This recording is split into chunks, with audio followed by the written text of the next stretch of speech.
Hello friends, today is May 4. Can you believe it? Seems like the month of spring sprang upon us. My goodness, we were just celebrating the new year. But as they say, time waits on no man. So we will make do with the time we have this month and the time we have for this program. I'm Edwin Atkinson and I'm your guide for this half hour. We have so much to celebrate this month. As we all should know, May is when we place special emphasis on our little ones. May is also Mental Health Month, and we will have an in-depth look at that later in the program. But first, let's take a short break. More when we return.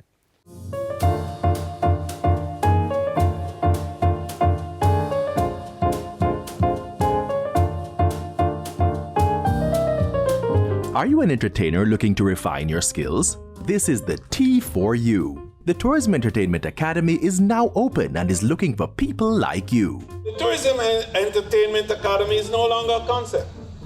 It is a living, breathing, transformational initiative designed to empower creatives, enrich the Jamaican cultural experience, and reaffirm our rightful place as a global powerhouse of culture and creativity. If you're passionate about reggae, jazz, or comedy, this is your opportunity to train with industry professionals and gain real-world performance experience. Apply now at tef.gov.jm/T and submit a 3 to 5 minute video showcasing your talent. Fill out the application form and include your video. You must be 18 years or older to apply, and for now must be living in the parishes of St. James, Trelawney, or Hanover. It's the Tourism Entertainment Academy. Apply now and step into your future.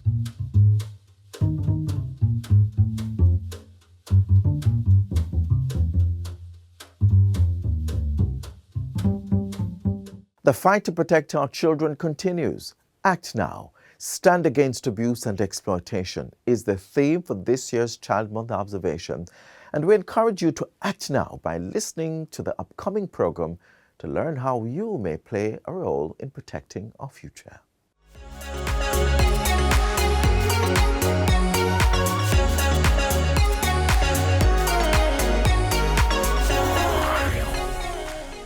Welcome to Get the Facts, the show that gives you information on the latest topics. Act now. Stand against abuse and exploitation. That's the theme for this year's Child Month observation. We'll be speaking with Chair and Chair Emerita of the National Child Month Committee, Ms. Nicole Patrick Shaw and Dr. Pauline Mullings. They'll share with us the plans for this year's Child Month and the ways you can get involved in the activities.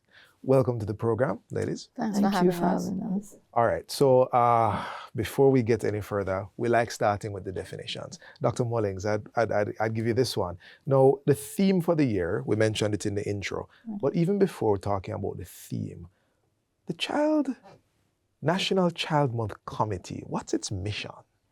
Okay, so before I tell you exactly our mission, I want you to know that we were started in 1953. Okay. And since then, we continue to work to fulfill that mission. What is our mission? Mm-hmm. Our mission is to highlight the plight of our Jamaicans' children. Plight. Annually, plight, and that's the exact word that they use, annually. Right. Right? So that everyone will know and will have a chance to do whatever they can do to ensure that we do something about this issue. Okay. So annually, we come up with a theme. Mm-hmm. If you notice over the years, all our theme, we are looking at something that is relevant and happening in the lives of our children. Okay. Hence, this year's theme. We believe that many of our children have been abused, been exploited, and we want to bring this to the fore.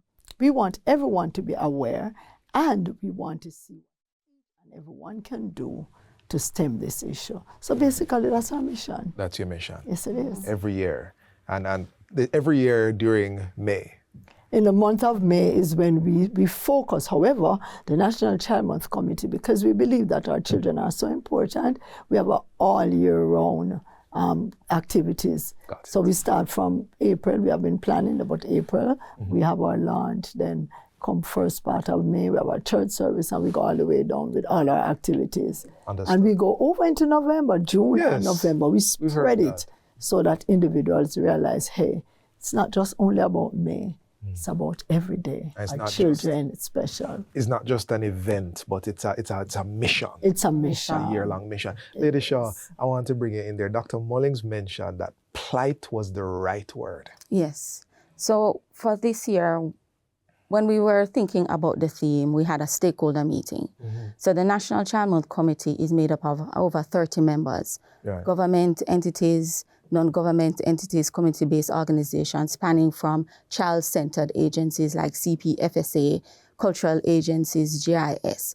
So when we met with the stakeholders, we looked at the statistics. We looked at what they would call the Center for Disease Control said that 1 billion children are abused each year. We looked at the records coming from CPFSA. CPFSA said that we had over 43,000 persons recorded in terms of child abuse between 2019 and 2020, and it was like 60 cases reported each day. Well, hold on. I want to jump in here. Abuse. It's a big word. What? All right. So when you look at when we look at abuse, we have sexual abuse, we have verbal abuse, we have exploitation, we have a whole slate, even emotional abuse. Can you tell me a little more about exploitation? Exploitation is manipulation of children. Because we deem children don't have a right, we take advantage of it. So you will see the children on the street collecting money But that's normal in Jamaica. It is normalized, but that does not mean it is right. You see them in the markets selling. You see them on the road selling candy to send themselves to school. You see parents using children in the malls to get funds. So it's almost advertising, all right, I'm in a plight, the child should be in school, but I'm asking you for money so I can get to increase my revenue in some way, or you send them out to go and wipe car windows. At 11 o'clock at night, I see children on the street same way. You ask them a question, why are you here? I need to get money to feed myself. And the thing about it, I want to jump in here, that there's a Child Care Protection Act. Yes. That protects our children. And the adults ignore that totally. But I have to ask, Lady Shaw, I'm still with you. Dr. Mullings, I want to come back on the other one. So someone might ask, all right, the child even did go to school, after school now, go and sell candy, go and sell something. What's the problem? It's against the law. What's the impact on the children that you have seen, apart from even being against the law? It has emotional implications, not only physical and mental wellness issues, but long-term issues. And if you talk about trauma, what is the implication of abuse and how that trauma extends over a lifetime? How do we relate now as adults? How is it that we, it is said that persons who have experienced long-term trauma are more likely to suffer certain type of ailments like cancer, like obesity. There are educational challenges. And there's educational challenges. So it is not that it stops here because, you're picnic, you will outgrow it. No, it's a lifelong thing. And so we don't end up having persons who are civic-minded because they have mental health issues. And if you have mental health issues, how can I adjust in the workplace? How I can adjust in the type of relationships I have? And so it becomes a public health issue. Yes. I like how you're connecting. Yes. Dr. Mullings, you... Yes, I'm anxious to say something because the thing that bothers me more than anything else is the fact that these children are deprived of their childhood. When we were growing, we didn't go to school and then go on the road and sell. We didn't go to school and then we have to go work to get money to bring in or to beg. We played games afterwards. We did our home assignments. You had your child. So we were children. We had our friends. We would sit and talk. So they have been deprived. Right. Dr. Mullings, 7 minutes goes by so quickly. We're going to take a break. We're going to take a break right now. But I do want to pick up, because you mentioned two. You mentioned several forms of abuse, but two stood out in my mind: exploitation and sexual abuse. And I believe we've covered exploitation. I think we should talk about sexual abuse. We're gonna continue this discussion right after this break.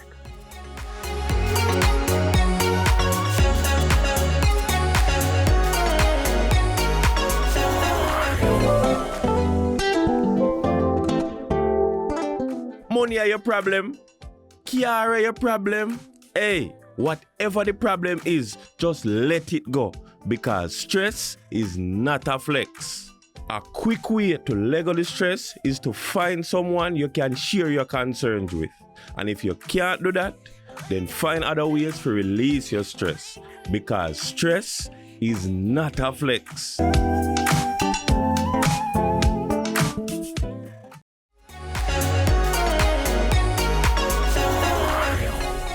Welcome back. We're speaking with Ms. Nicole Patrick Shaw and Dr. Pauline Mullings of the National Child Month Committee. Ladies, we're back here picking up on the last thing we're speaking about. Lady Shaw, you mentioned the types of abuse that have been revealed by the data. We're looking at one of the prevalent ones, which was exploitation, and it's especially that normalized exploitation.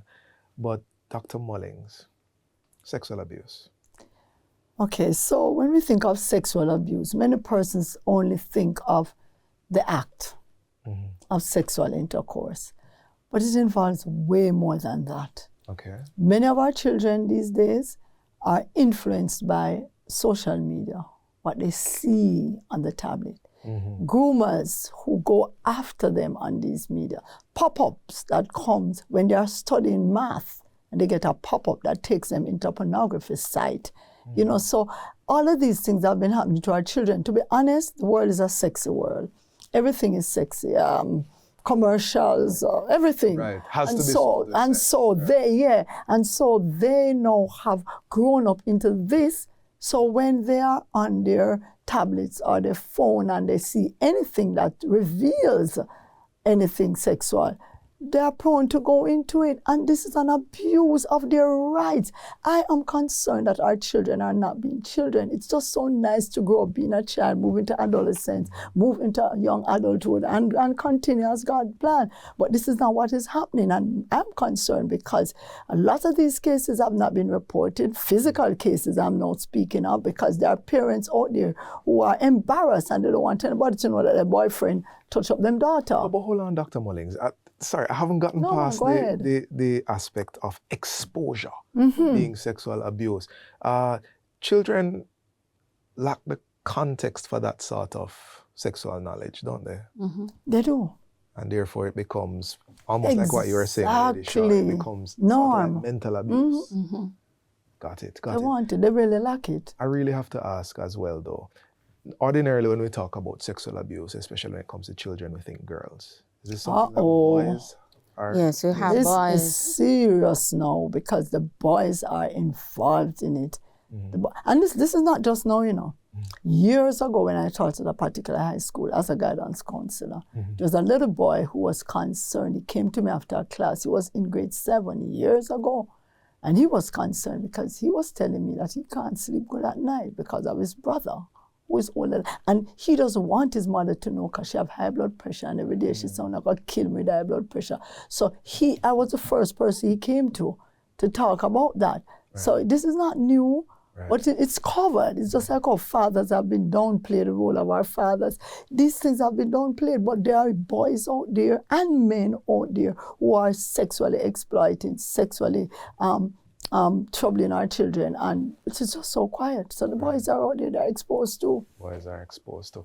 I wish we had... Just an interjection. So even though the National Child Month Committee is trying to start a petition, we call it a Blue Umbrella Day, where we are trying to get persons to sign on to get a UN Day declared in terms of saying that this day is in recognition of boys agitating for violence against boys. Wow. So that's what we're trying to do for this year. Yes. Okay, all right. So that's one of our new initiatives.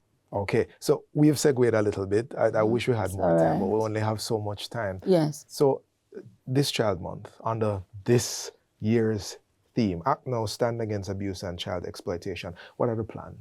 All right, so the main activity that I want to talk about, because we're having our church service this Saturday at NCU, okay, but outside of that, outside of that, I really want to focus on our National Children's Day.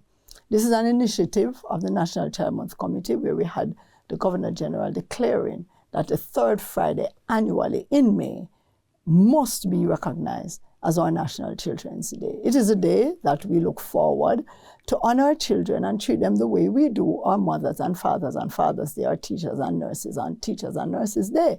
So we are asking everyone, every adult, to ensure that on that day, which is the 16th of May, Friday, all our adults wear something yellow. We call it sunshine yellow, which is telling that we love our children. Okay. All right? And also we're asking everyone to be nice to our children on that day. Those on the road, those who pass on the corner, digging out the niggle. Anywhere you see a child, just reach out to that child. Tell them something nice. Look at them and say, oh, you have beautiful eyes. Look at them and say, oh, I like your smile. Tell them something about themselves. And we want to really, thank the Ministry of Education, who is on board with us, and they ensure that annually the schools get the bulletin, and the schools are doing a fabulous job. It's interesting, Dr. Mullings, that you're not even just saying for annual Children's Day that you must do this to your child, but to any child. Any child. Any child. And, as I'm looking even at your props, here, cute doll there,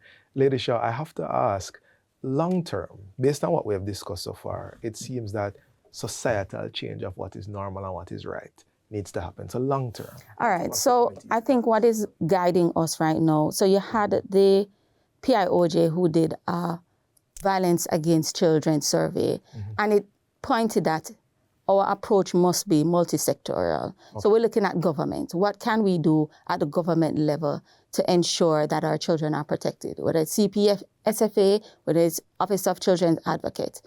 What can we do at our community level? As if it is that we have community youth groups, police groups, what can we do? Right. And then you look at yourself from where you are at, what can I do? So the National Child Month Committee has organized, we've given you a calendar of activities for May to guide you. So if you're not in the know, right. Look at it. Right. So if you're not in the know, you're not sure what to do, the calendar can guide you. Okay. Right? We have activities outside of the calendar that spans the entire year. So it can also help you to, it helps to guide you. So it is not that we are leaving you without any form of guidance, but it's just for you to understand that this is important and you can act from where you stand. Got it. So don't it's not that children should be seen and not heard. That's not what we're preaching. That children are our future and that we have to be intentional in terms of what it is that we want to do. And we have to reflect on our own lives. What would I have wanted? What help would I have wanted when I was growing up? Break some cycles. Yes. We're in the toenail of the interview, but I have to allow you, ladies, a moment to speak directly to our audience. There are children watching, there are parents watching, there are people of the communities watching. Dr. Mullings, would you like to begin? Certainly. First of all, I would like to apologize to every child who have been hurt and abused by us adults. The persons that you expect to be there for you. My sincere apology. I want to say to our adults, it's time for us to speak out. Do not turn a blind eye to what you see. You're at home. There's a little girl in our school uniform. You saw her going into your neighbor's house.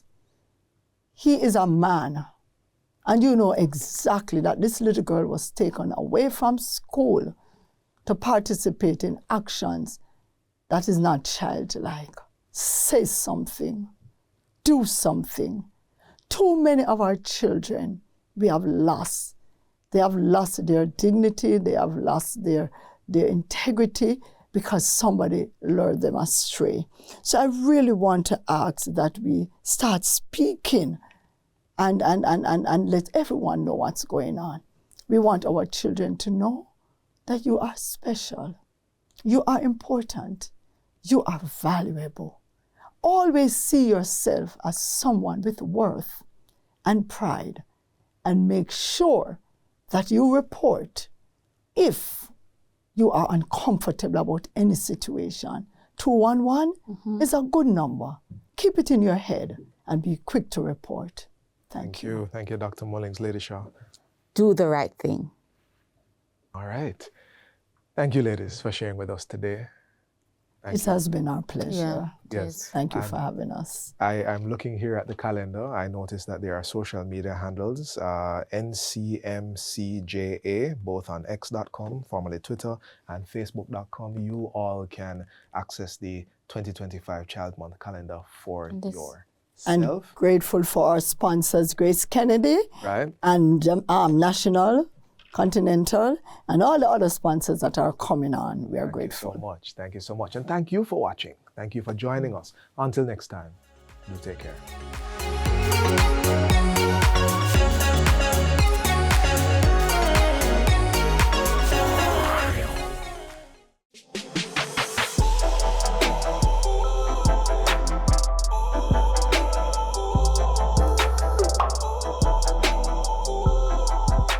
Now on to the topic of mental health. Undoubtedly, when one is wounded, we are going to seek ways to address it. And depending on how severe it is, we may even enlist the aid of a specialist.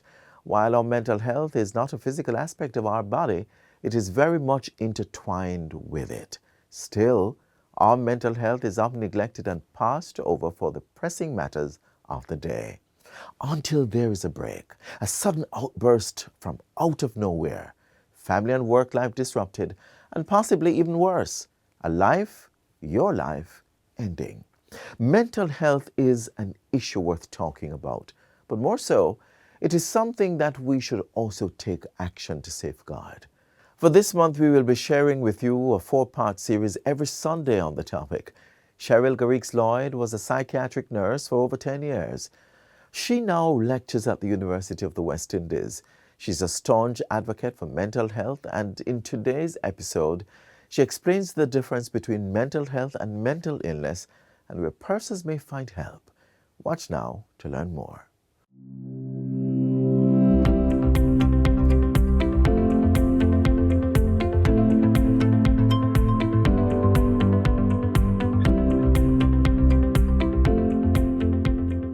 Mental health and mental illness are related, but at the same time, distinct concepts. Mental health is an umbrella term that's used a lot that encompasses mental health and well-being and mental illness, but they're actually two different concepts.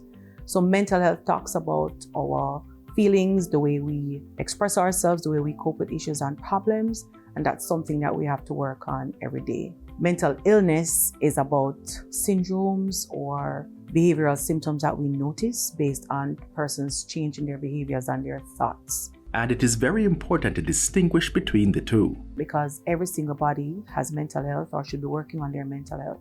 Not everybody will be diagnosed with a mental illness, and the way in which we approach, if we recognize that we're mentally unhealthy or if we're looking at being diagnosed with a mental illness, is very different. It is also important to note that one can occur without the other. So for instance, if you realize that life is coming at you with several things and you're feeling very stressed, you're not managing or not coping, the things you may notice, for instance, would be maybe you're not sleeping well, or some people actually sleep too much, or we stress eat, or we lose our appetites, or we find ourselves not necessarily enjoying anything anymore.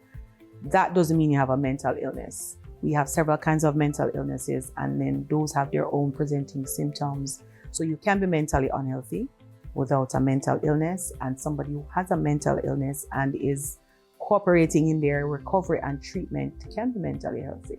Another myth being debunked about those with mental illnesses, but there are others which present a threat and prolong stigmas. Most common one I would say is that people assume if you have a mental illness that you are no longer a contributing productive member of society.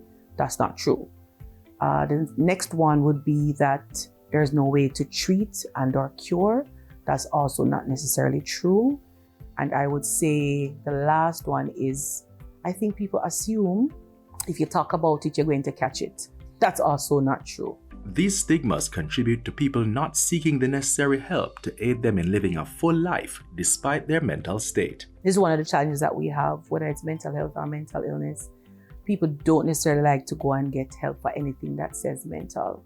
But if we're looking for some signs, I would say if you're mentally unhealthy and you've tried the relaxation techniques, you've tried the self-care, you've tried stress management and it's not working, that would be a great time to get some professional help to help you get your mental health back. If we're talking about mental illnesses, any sign or symptom that you're displaying, so if persons are not being rational when they speak or how they think, not caring for their hygiene or things like that that we notice, then we need a professional, because you need to be assessed, to be diagnosed, and then you need treatment. So that definitely requires you to get help. And if a person has suicidal thoughts, that's what we call a psychiatric emergency. That one needs professional help right away. There are mental health clinics in all our parishes. We have a suicide line and a mental health line at the Ministry of Health and Wellness, and they also have an email address. We have Family Life Ministries that offers counseling. We have Rise Life, and they offer specific help for suicide and substance abuse. We have the women's centers who have opened places for women who are being abused. And we have UNICEF has a WhatsApp number that helps adolescents up to young adults. And the last thing that we've had, somebody in Jamaica has created an app called Let's Talk About It. The proper help can only come through understanding the difference and knowing where to turn for help. What's the last thing that you did for your mental health? Something that makes you feel relaxed and de-stressed. And the other thing I'd say for mental illness is get the information and be in the know. It may not be you, but it could be somebody you know, and you may need to help them.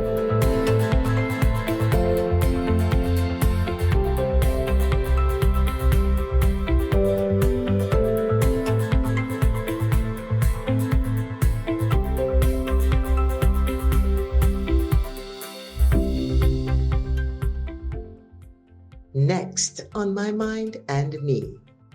We have a manual we call the Diagnostic and Statistical Manual that tells us the different types of mental illnesses.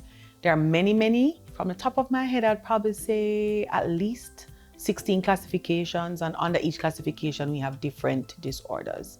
The most common ones I could say globally, and perhaps similarly for Jamaica, would be anxiety disorders, are one of the biggest groups. That includes anxiety itself and includes like panic attacks or panic disorder. That one has about 200 million people globally.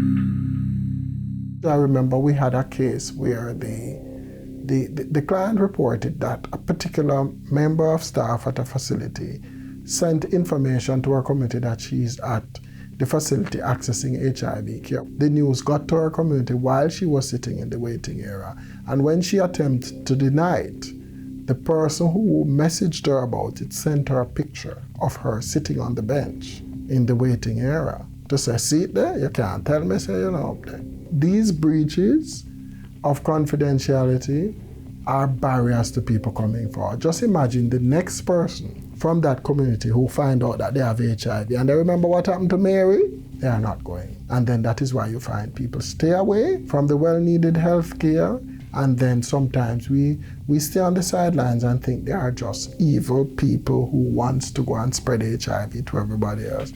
And we are not aware of these challenges that they face. Breach of confidentiality is not just one other issue facing HIV and AIDS victims, it's a big one. And we play a part with our continued discrimination and lack of empathy. Let's treat everyone with the dignity we want for ourselves. Stop discrimination and be our brother's keeper.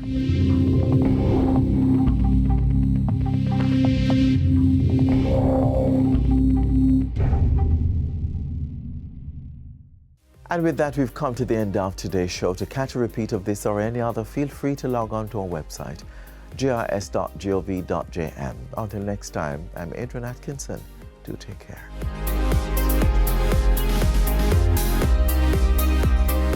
This has been a production of the Jamaica Information Service, the voice of Jamaica.